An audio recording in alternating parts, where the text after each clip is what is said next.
The bogus article, a forensic reading of John W. Emmert's 1883 Smithsonian vouchers, a man with federal money in a question.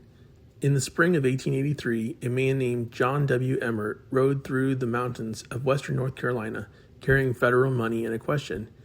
The money came from the United States Treasury by way of the Smithsonian's Bureau of American Ethnology. The question was easy and hard to answer. Were the strange carved stone figures turning up in these mountains genuinely ancient, or were they made last week? What follows is not a story with a hero and a villain. It is a paper trail. And the paper trail, read carefully, turns a familiar tale of discovery into something stranger, a record that, by the government's own hand, changed its mind about what the objects were. Part 1, the pay record. Begin with what can be proven. In the settled Treasury accounts at the National Archives, there are vouchers. They are dry, they are decisive. They show that John Emmert, not a private collector or a museum's hired hand, he was a salaried federal employee, titled Ethnologic Assistant, stationed at Bristol, Tennessee, paid $75 a month for April and May of 1883. His pay was certified by the ethnologist Cyrus Thomas and dispersed by the Bureau's agent John McChesney. That much is bedrock. The same account puts him in the field. On the 24th of April at Asheville, he paid a man named Burnett $28.50 for a lot of carved images, animals, pipes, pots, birds. On the 21st of May, again in Asheville, the same surname paid $22 for 15 specimens, cash in hand for the carved stone. The dispersing office wrote them down in plain language as ethnologic specimens. Hold that phrase, ethnologic specimens. It will matter 11 years from now. Here the record starts to misbehave. In April, the seller signs as J. M. Burnett. In May, the same transaction, same hand, same printed form, S. M. Burnett.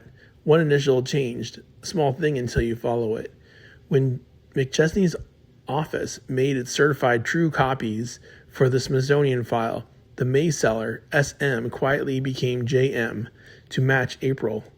A document true copy departs from its original on a single mark that identifies the seller. The field record kept two readings. The office copy erased one.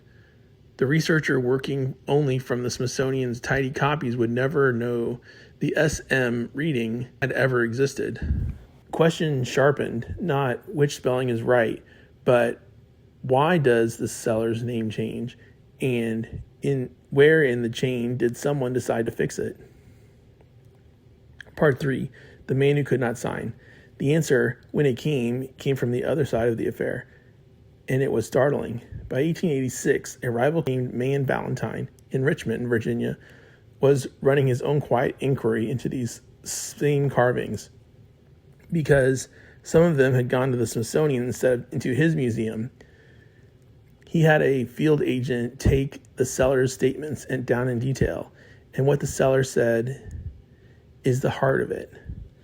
The seller's name was Merritt Burnett, and Burnett said plainly, and to more than one person, that he neither made the carvings nor ever said he made them. He was not a forger passing his own work off as ancient. He was a man who sold carved stone and disowned its ownership in the same breath. Valentine took it seriously enough to send it for a lawyer to go up into those mountains and take sworn affidavits from Burnett and from the other men in the trade that they did not make them. Then comes the second thing, and it is the one that quietly undoes the federal paperwork. In the same January letter, the Valentine reasons it out on the page. We understand that Burnett could not read or write, and if that is true, then he could not have signed the receipt.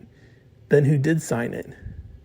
And what did that receipt even say? That again, the people closest to the transaction at the time raised the exact problem of a forensic examiner that they would raise today. If the seller could not write, the signature on a United States voucher is not his hand. The shifting initial from JM in April to SM in May stops being a fact about Burnett and becomes a fact about whoever was holding the pen. And months later, the Valentine adds the last turn of the screw. Burnett denies that he ever gave the receipt to the Smithsonian agent at all. So put it together. The man whose name sits on the federal voucher as the source of these objects did not make them, never claimed he made them, and by the account of the people who knew him, could not have signed for them. This does not prove forgery in the criminal sense. An agent signing for an illiterate seller was ordinary practice, but it hollows the receipt out from the inside.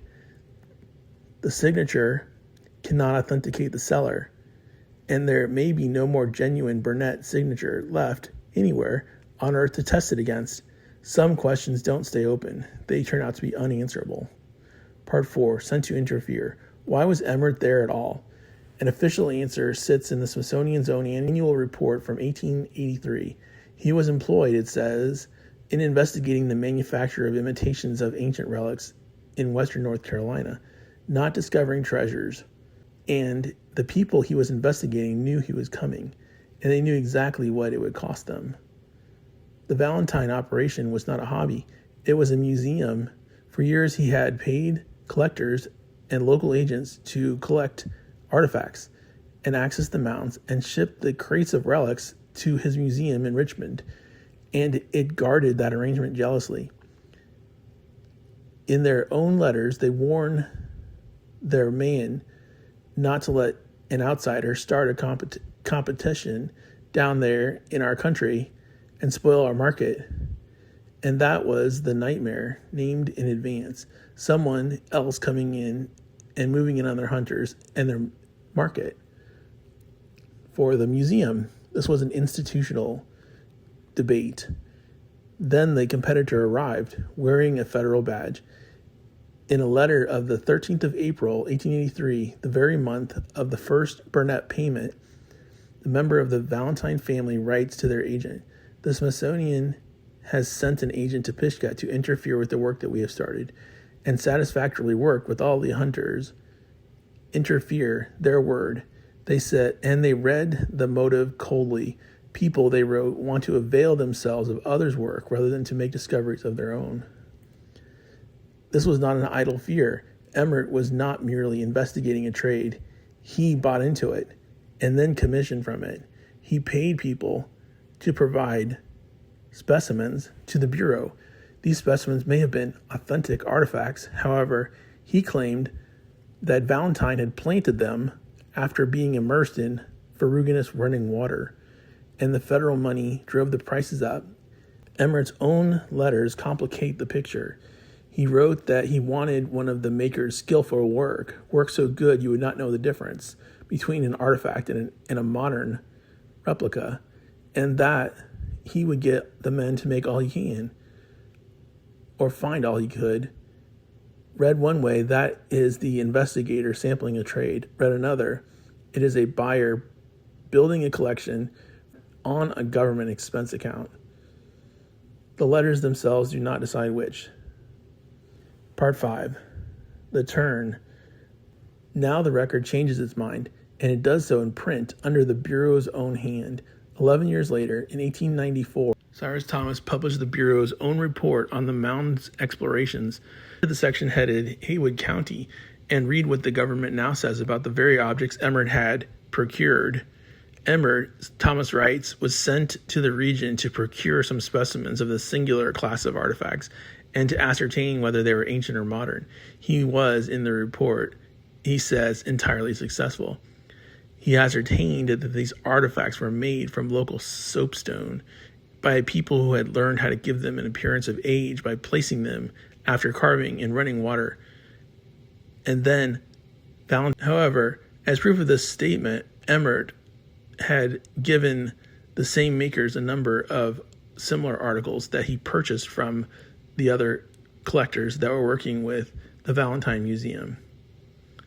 The figures that follow carry a caption that I want to read exactly as it is printed. Bogus article, Haywood County, North Carolina. There it is. In 1883, the dispersing agent called them ethnologic specimens. In 1894, the Bureau's publishing report calls them bogus articles, fakes commissioned by its own agent as proof. The same objects, the federal record reclassified them and put the word in print. Part 6, the countercurrent. And yet, the careful reading does not let us close the record there, because the record does not speak with one voice. Reach back to 1880, 4 years before the vouchers. In a letter, the same Valentine describes spending a day in Richmond with the Cherokee man he calls Chief Bushyhead of Macon County. Bushyhead tells him that in the western mountains, the people do find such images, and that the medicine men use them to bring rain. Few of them, he says, are held in by medicine men as practitioners of his tribe. So one strand says that they are modern, aged in water, planted by Valentine, by the opposing institution, and the other, older, says they are real ceremonial objects, rain medicine, and still in the hands of practitioners. Both are in the file. Valentine himself admits that he may have misunderstood Bushyhead. Work of telling them apart object by object is what remains. Part 7, the wider ground. Step back and the timing looks in the same season, the spring of 1883, the federal government was doing something else in Indian country. On the 13th of March, the Commissioner of Indian Affairs issued the rules governing the Court of Indian Offenses. Hiram Price made it punishable to hold old Indian dances. He made it punishable to practice as a medicine man, the very office that Bushyhead had named as the keeper of the rain images. And they reached into how the native families could treat their own dead. In the same months, the Bureau in Emmert is opening the mountains and carrying humans away and covering up the story of the rain-making images. On one arm, the government forbid native people for having their ceremonies and their rain-making customs, and on another hand, that they excavated their ancestral dead. The file does not claim that one caused the other. They were separate agencies, however. What it does show is contemporaneity, a shared assimilation era purpose, a mortuary parallel, and there is a thread of continuity under it all. The mound at Garden Creek belongs to what archaeologists call Pisgah phase, the deep ancestry of the historic Cherokee. The square ground and the renewal ceremony at the heart of that world did not end. It traveled. It survived today among the Muskogee, the Creek, and the Yuchi in Oklahoma, carried there over the Trail of Tears from 1836 and kept alive on the stomp grounds. The complex the government tried to criminalize in 1883 is still danced. That belongs in the record too, held carefully. The Pisgah country is Cherokee. The living Oklahoma grounds are Creek, and the line to get there runs through the whole continent of Southeast history, not a single thread of descent. Close. The discipline. So what in the end is proven? That Emmert was a federal employee at a competing institution, both paid to investigate. That is bedrock. The Bureau's own report, 1894, reclassified Haywood carvings from procured specimens as bogus. That is in print, in their hand. That the seller may not have been able to sign his own receipt. That was raised by the people who were there. And what is not proven, which specific artifacts or carvings are ancient, which ones are modern, which ones were purchased from the collection that was made for the other museum, and according to the medicine men practice. Those stay open, and a forensic reading earns its authority precisely by refusing to close them before the evidence does. The vouchers are dry. This is the story of the rain-making medicine men. The government bought the carved stone from the mountains, called it science, and then a decade later called it bogus. Everything else is careful work of decoding which was true and which object on which day, depending on who they asked.